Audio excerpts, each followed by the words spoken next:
બોટાદના રાણપુર તાલુકામાં ગેરકાયદેસર રીતે વેચાતા દેશી વિદેશી દારૂ, ડ્રગ્સ અને ચરસ ગાંજા જેવા નશીલા પદાર્થોના દૂષણ સામે યુથ કોંગ્રેસ દ્વારા રાણપુર પોલીસ સ્ટેશનના પીઆઈને લેખિતમાં રજૂઆત કરવામાં આવી છે.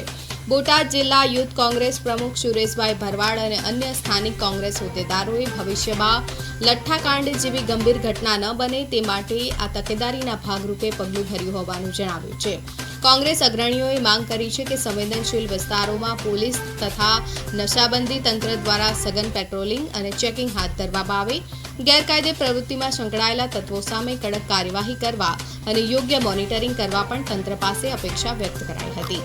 આ રજૂઆતની નકલ બોટાદ જિલ્લા પોલીસ વડાને પણ મોકલી આપી તાત્કાલિક પગલાં ભરવા વિનંતી કરાઈ છે.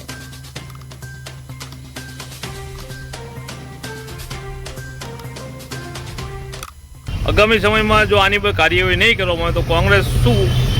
જો પોલીસ કે તંત્ર કોઈ આમાં ધ્યાન નહીં દે તો યુથ કોંગ્રેસની એવી તૈયારી છે કે જનતા રેડ પણ પાડશું. અમે અમારી રીતે હરેક ગામમાં અમારા કાર્યકર્તાઓ છે.